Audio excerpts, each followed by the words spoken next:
Welcome to Franchising Uncut. I'm Bruce McFarlane, the CEO of BDC Partners.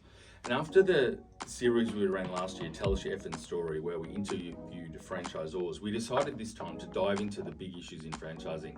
Today, I'm here with my co-host, Jon Sully, and we've got Dean Petrarca and Mark Gale from Associated Projects. Welcome, gents. Thanks for having us. Welcome, boys. How you going?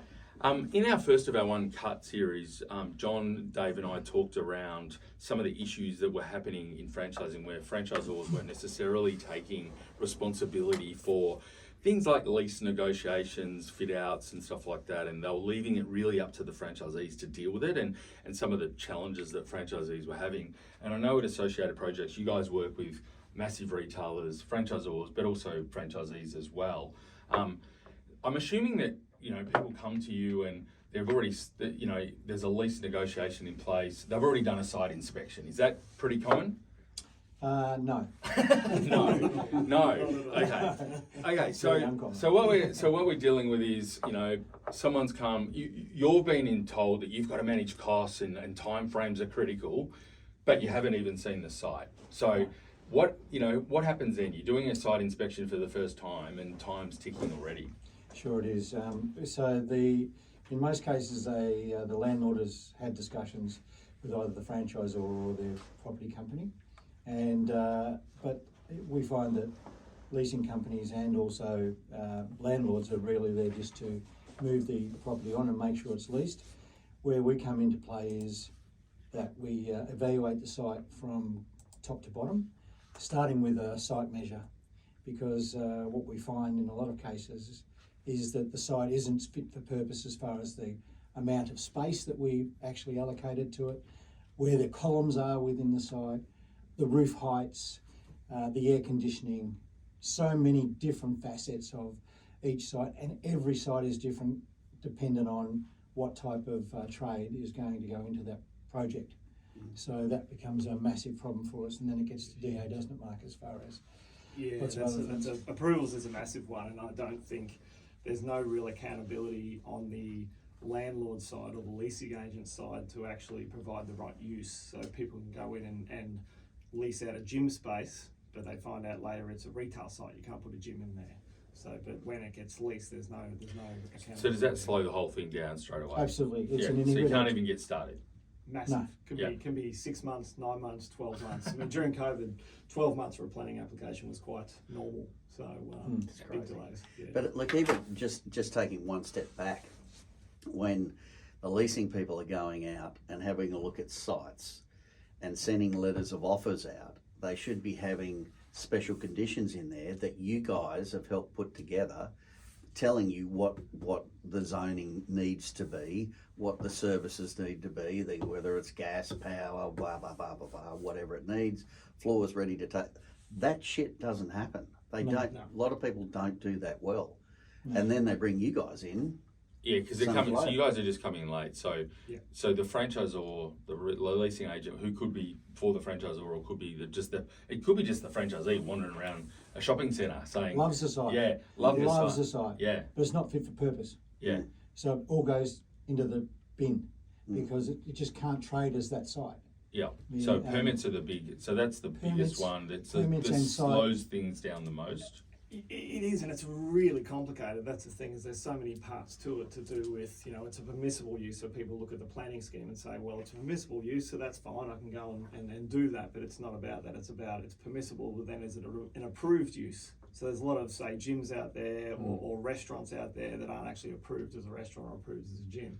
So you've got to sort of dig in and find out, is it an approved use? Is it a current approved use? And there's a process for a council to do that. So once you figure that out, that it is approved use, does then the car parking issue come in? And depending on what you're doing, if you're a gym, you need this many. If it's an approved use and it's already a gym and you're not increasing the amount of patrons in there, you're okay. So that's an official approved use. But as I said, it's not always the case. So people say, look, it's all fine because it's already a gym, so I can put another gym in there. It's not the case. You've got to check to make sure there's an approved use for a council. And that's a submission and a request to find out that information there. So what point should property people be bringing you guys in to do your check measure and all that? Before they sign the lease. Yeah. Before they get into that, because they're going to have one throw at the stumps to get the money from the landlord to pay for the things that are not in that site. So really it should within the be, site. I like that site, get you guys in, because I don't know what the hell I'm gonna ask for. And whether it's us or someone with the right knowledge, it's someone that It's knows. a planning. So this at this point though, it could be someone with planning knowledge, because we're not talking like. Well, I guess let's break it up. Yeah. There's approvals and permits. Yeah. But then there's the actual facilities themselves, Correct, mate. Yeah. you know, like the Yeah. services, the air conditioner, all the other things that we need to deal with. I guess the thing is, when you're doing this, particularly if it's been handed to the franchisee, Yeah, but the leasing agent for the landlords are normally putting time pressure on you. So Absolutely. That's This the is going thing. to go. yeah, This is going to go. yeah, I've got whatever City Cave looking at it, and so is the gym, and so KX are there, and everyone's here, and you're particularly if you're the franchisee, and you probably haven't done it before, but even as the franchisor, you've got time pressures right at the start. Absolutely. And so you need to think about Even getting keys, like they say, oh look, the agent's only giving me 1 hour to have a look at it, and that's not fair. because you've got to go in, and so once we deal with the permits side of things, then it's all the other stuff. Like, it's a food business. Well, there's a whole lot of stuff we need to deal with. No, Yeah. There's no exhaust. Yeah. There's no utility Not sites enough within gas. there. Not enough gas. yeah. There's three-phase. no greasy supply. Yeah. There's so many things within a food tendency as opposed to a fashion or a hardware or whatever it may be. Each one has unique checkpoints that we need to make sure we tick off within each state of Australia to make sure that we get that business trading or up and to the design stage of actually laying this out and trying to get it right. So from a bad story, like what sort of time frame, like without the permits, how long is it? Or 12 months. objections? 12 What about months. objections? 12 months. 12 months. Yeah. 12 months So- didn't trade. Didn't Price. trade for 12 months. Objections can be 2 years. Like Yeah. we end up in VCAT if you're in Victoria, you can be a couple of years into it. And if you're not in the council's priority bin for the town planner, the assistant town planner or whatever, they tend to go on holidays. And what happens is all these papers build up and yours goes to the bottom. And there's So you've nothing got to you be can do. bang, bang, bang on them all the time. What's happening, what's happening, what's happening. And so you guys That's are top of mind. managing that process for whoever your client is, That's whether right. it's franchisee or franchisor, Yeah. you're managing that for them.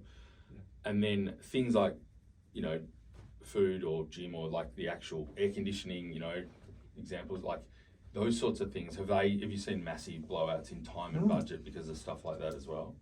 Absolutely.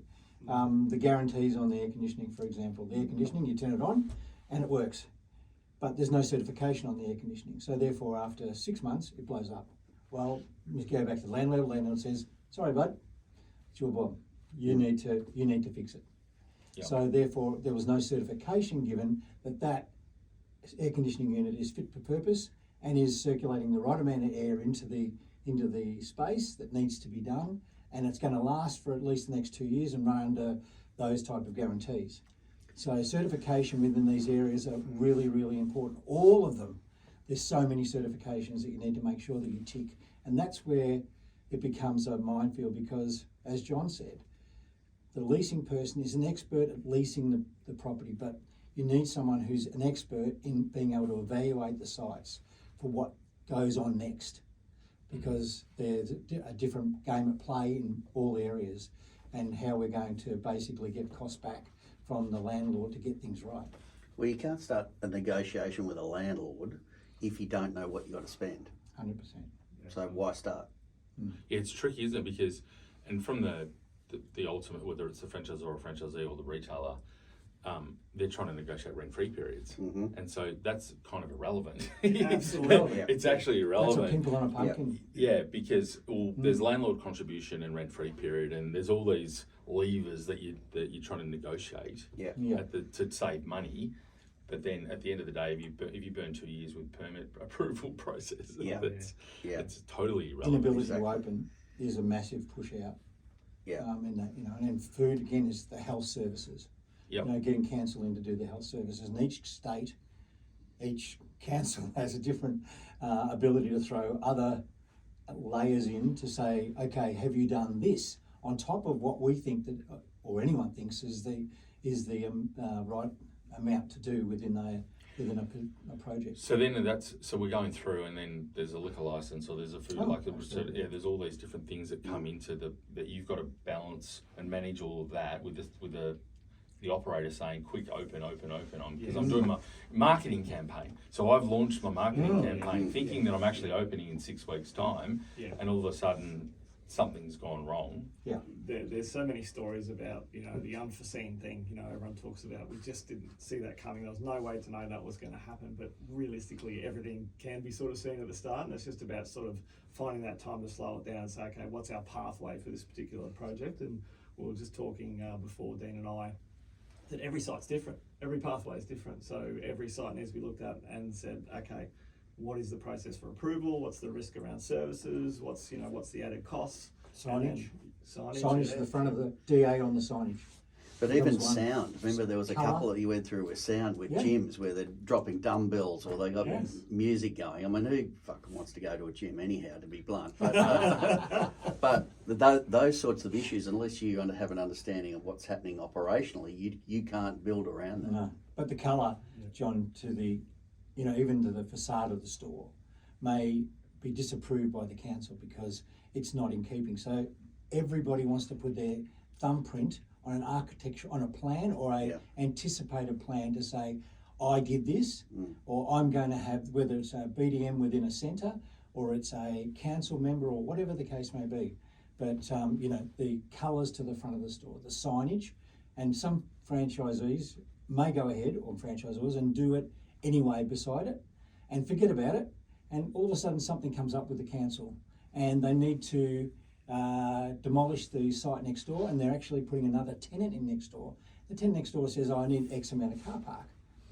And the council comes down and says, hang on, that's not supposed to be that colour. Hang on, that sign's not supposed to be right. Or a change to the roadways is another one where everyone gets pulled up.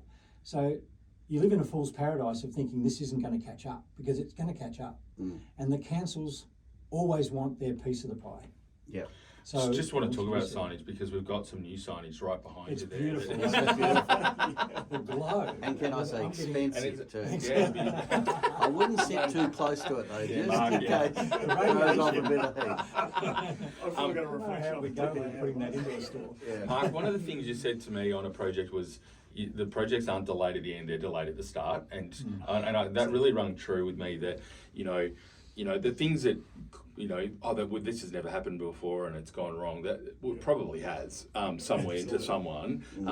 But so you guys have got it. We talked about site inspections are critical, and ideally the leasing agents are. You're not getting put under pressure by either a landlord leasing agent or your franchisor agent. But so let's go play it out. You've actually got you get called in. Yeah. This lease is signed, rent free started, everyone's hot to trot.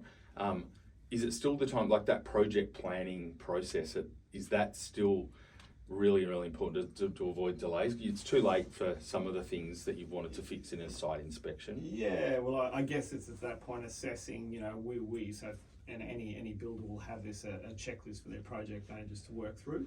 So they'll be looking at things like, do we have, owner's consent? Do we have our building permit in place? All the pre-works type of stuff. Do we have any issues with procurement? All these sort of check things. So I guess once you've got a live site, you're working through that sort of stuff, and you're hoping to God that these planning application things aren't coming up. Because that's one of the questions: have you got planning approval? At that point it starts to get a bit different, and you're hoping that these big things don't come up. But back to the planning applications, there's a thing called a pre-planning meeting. So if there is a planning application required, you can have a pre-planning meeting with any council. Some's quite a formal process, some's quite an informal process, but they get all of their stakeholders into a room. You can have the owner of the business, you can have your builder in there, and you have a chat with council, and they say, look, we don't have any major concerns with it. I think we'd endorse it as long as you do certain things. They may want the traffic consultant, they may want an acoustic consultant. So they'll tell you everything that they will want, and that allows you to then plan for a successful sort of outcome. So, but that's the case in everything, isn't it? There's ways to plan for all of it, really. Yeah, engineering and all the rest of the stuff that may be required within the actual building itself to scope the project. Absolutely. And are they speeding up? Like you said, 12 months during COVID. Is it getting quicker? It's always council dependent, so it just depends on the council what their workload is. So I think some of the regional councils that have a huge workload at the moment are probably a bit slower. Regionals tended to be a bit quicker, but yeah, it's always dependent on the council at the time, their workload, and I think your communication and the quality of the application as well. So I think the bad way to do an application is put it through and wait for the RFIs to come back, and then they come back and they say, oh, guess what, you need a traffic consultant, we want this as well. Then you've lost a month. So if you do the pre-planning meetings, you find out what they want, you do it, and you get it in first, and you have very, very little in an RFI, if anything. It's always So how many jobs that you've worked on over the years have actually been smooth and covered all of these areas? Hundreds. Yeah, and perfectly on time. On one hand, Absolutely. Yeah. It would be, There's always something that comes in the side yeah, to get you. You don't see it, and it comes in. But if you plan for it, as far as it, you know something's going to come from alleviating all of those external forces that may come into play. Then the known thing at least is something you can contend with, because you know cancer's going to be a long time. You know site specific traffic coordination and so forth is massive. All those things that, you know, it may be a whole curb that has to be taken out because council doesn't want it to be the entrance to the actual car park itself may be a problem. They might want traffic lights. They may want, there's lots of different things that come in, and then it gets down to, as we know, Mark, as far as site specific, as far as the council may just not want that project to go ahead because it doesn't fit into their overall nature of what they want for their council. and you'll pick that up in the pre-planning. In the pre-planning. Pre-planning, yeah. Right. Yeah. You pick it up in a review of the planning scheme as well, because normally they'll have in the planning scheme if there's any major issues around that particular area or that particular zone. So, but definitely in the pre-planning meeting. I mean, we've had a job in Sydney delayed for 3 weeks over owner's consent, just for the building permit. All they had to do was sign a form, but they were in Europe, uncontactable, not very responsive. So the poor client's trying to get into the building and get the fit out done. Or there's They a just couldn't get a form signed. or there's a split between the family or the marriage or whatever. Yeah. One is signed, the other one hasn't. The first one says, go ahead, everything will be fine. But the trick is not to go ahead, because if you put the slab down, you start doing things in a cold space. Yeah. You are committed to getting this right. And if they say no, you're in there for ripping it all up and doing it all the right thing. So basically, I guess, and that's on so that's a cost blow thing. So I guess one of the other things is, so you've got your permits and off you go, and you've provided the franchise, your client, or with a quote to say it's going to cost 250 grand or whatever it is to fit it out, and then the variation conversation, things happen, and so getting all of the information up front to avoid cost blowouts, is that, and particularly with inflation and cost of living, there's through COVID, getting materials was probably one of the other issues, wasn't it? Absolutely. The cost of them and getting them. How's that now? In terms of, is it still an issue? Still a problem as far as the length of time that our quote holds firm.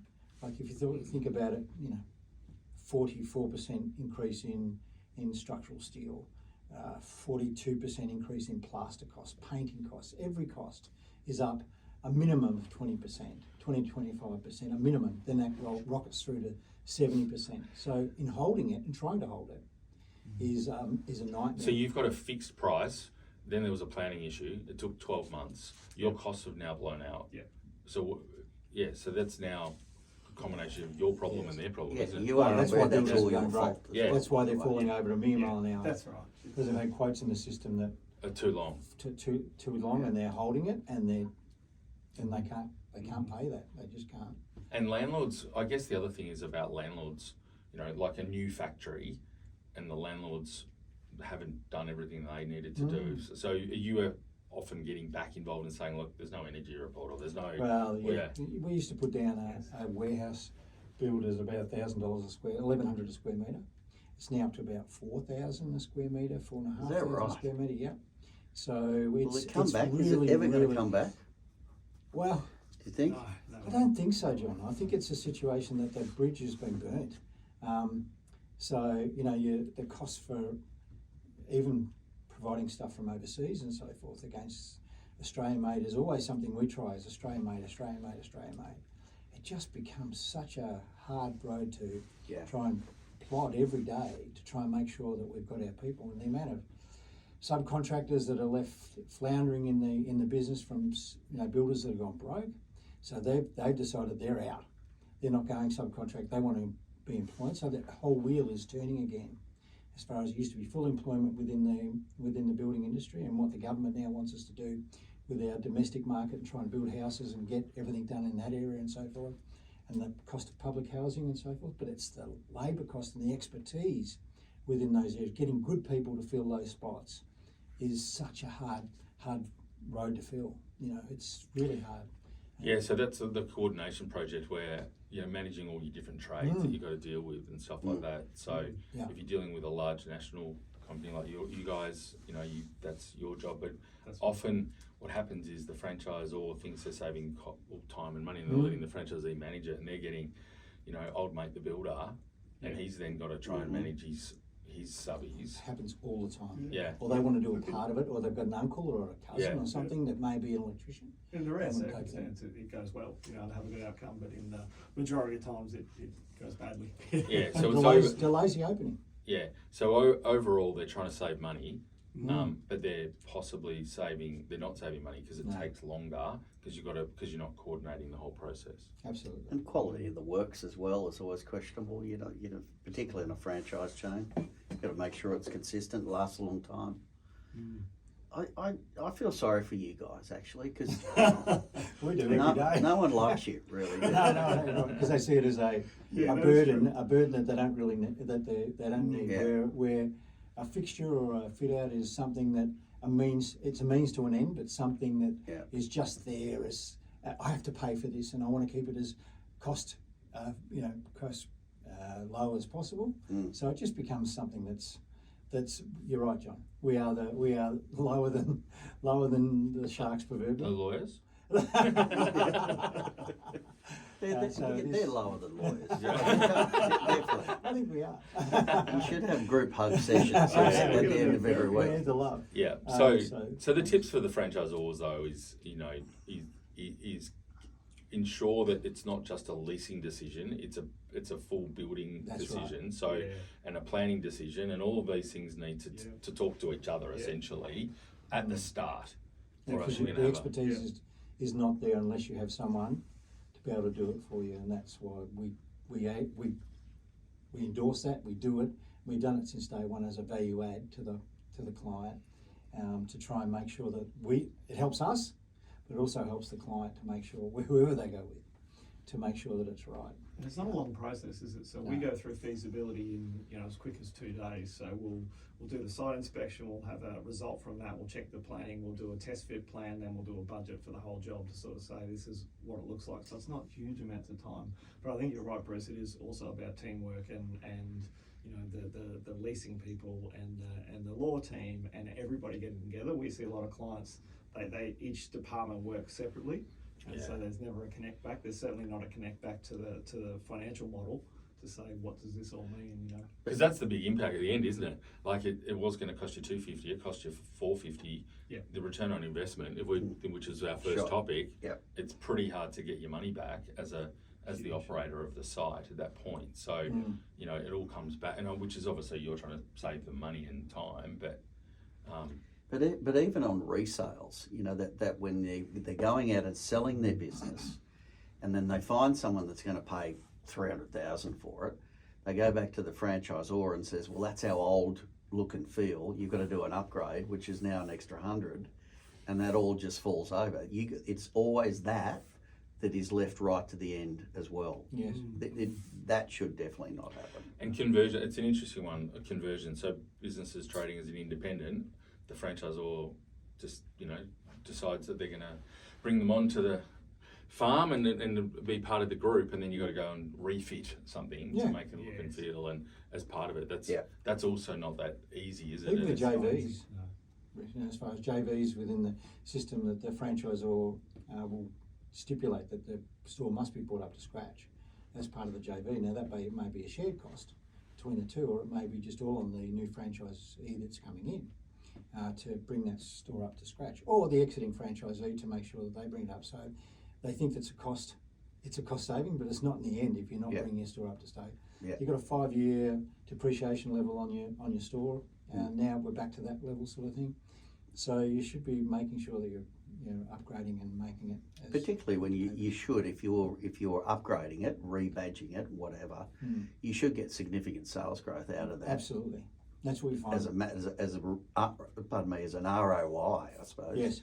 That's what you need to be working. Yeah, on. and people don't understand that, John, and that's one of the things that we see in some of the bigger, larger brands, franchising brands, is as soon as the upgrade is done, there's an immediate increase in sales. Yep. Because what we knew 5 years ago is not the same as what we knew 3 years ago, is not the same as we know now. So therefore, maximising the square meterage within the store is all better.